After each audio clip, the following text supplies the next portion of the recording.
Have you ever felt like your style, your life, or even your sense of self isn't quite fitting anymore? That feeling of being stuck can be overwhelming, but here's the good news. It's not the end. It's actually the beginning. Chances are, if you clicked on this video, you're probably in the process of redefining yourself, reinventing yourself, or perhaps you're struggling with self-doubt. Either way, you're in the right place, and I'm so glad you're here. Hi, fashion lovers. I'm Nora, and welcome back to Psychosocial, where we uncover the truth about what we wear, why we wear it, and how it impacts us. Today, we're talking about identity crisis, something that sounds scary, but it can actually be one of the best things to ever happen to you. Together, we'll explore James Marcia's identity development theory and use a tool I created called F.A.S.T to help you understand where you are on your journey and how you could take the next steps towards your most authentic self. So let's dive in. Before we get into this, let's clarify something. When we're talking about an identity crisis, we're not talking about someone who is in need of immediate attention and requires professional help. If you or someone you know is in a place where help is needed, then please don't hesitate to seek support. What we're focusing on today is a different kind of crisis, the kind where you find yourself questioning something in your life. It's about moments where you feel uncertain, you feel stuck, or where you're reflecting on who you are and what you stand for. So what exactly is an identity crisis? In psychology, an identity crisis is a moment of confusion or uncertainty about who you are and what truly matters to you. Now, it can feel overwhelming, like everything is falling apart, but in reality, it's an opportunity to really build something new. These moments of questioning push us to stop, reflect, and ask big questions. Like, what do I really want? What feels authentic to me? Who am I when I'm not trying to meet people's expectations?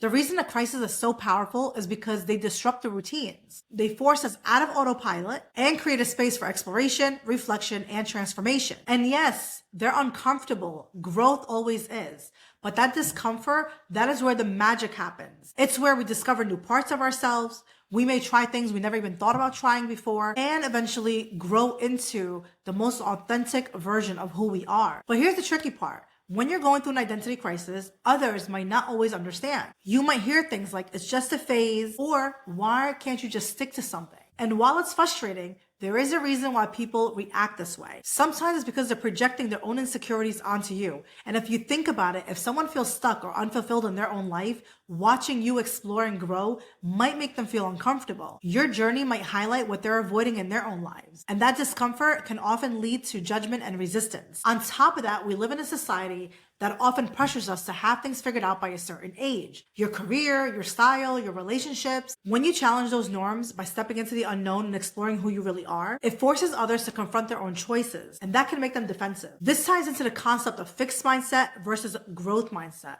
something psychologist Carol Dweck talks about. See, people with a fixed mindset will see change as a threat. To them, questioning yourself might look like weakness. But someone with a growth mindset understands change as an opportunity, and they'll see your exploration as a positive step forward, even if it's messy and uncomfortable. Sometimes negativity comes from jealousy, whether it's conscious or not. When you're evolving, people close to you might fear being left behind or feel inadequate by comparison. But not all negativity is malicious. In fact, it often comes from a place of love. People who care about you might discourage you from exploring because they're afraid you'll face failure or uncertainty. They mean well, but their fear of discomfort shouldn't become yours. The key to remember is a crisis isn't a breakdown, it's a breakthrough. It's your chance to take control of your story, explore who you are, and define yourself on your own terms. To understand how identity works, let's take a look at Erikson's psychosocial theory. Erikson identified a stage called identity versus role confusion, which typically happens during adolescence. This is when we start asking questions like, who am I? What do I stand for? And how do I want to show up in the world? During this stage, you might see someone experimenting with their style,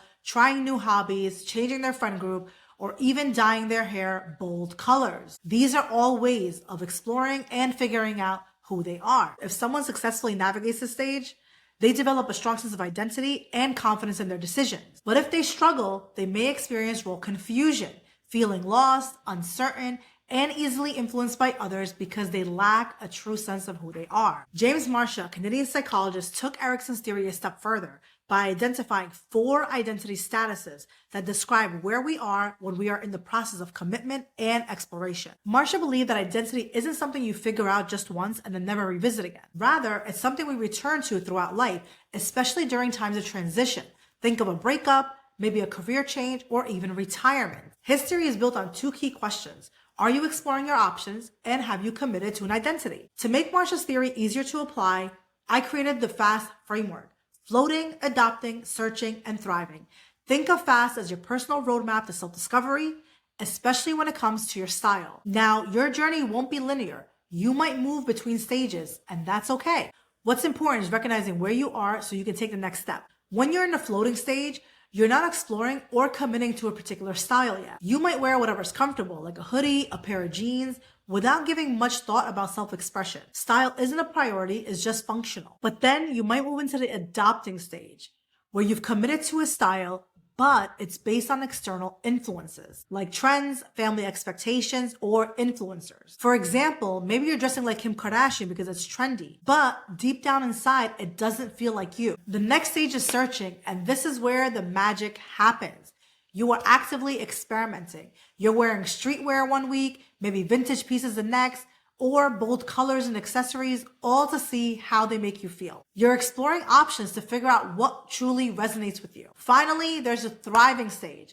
This is when you've done all the work, you've explored your options, and landed on a style that feels true to who you are. You're no longer dressing to impress people, follow trends, but rather you're dressing as a reflection of you. Remember, it's always okay to revisit the searching stage, even if you are already thriving, because life changes and eventually your style will evolve with it too. The goal here isn't to lock you into one identity forever. It's to keep you growing and embracing who you're becoming. And don't let other people's judgments hold you back. If you're unhappy with your style, your job, your life, commit to exploring. Crazy is doing the same thing over and over again and expecting different results. And even if you fail at this, it is okay, because each failure will teach you something new. And that, my friends, is how you grow. Thank you for staying to the very end. If you like this video, don't forget to like, share, and subscribe. Let me know in the comments below, what stage of fast are you in right now? And until next time, be smart, think intelligently, and I will see you guys in the next video.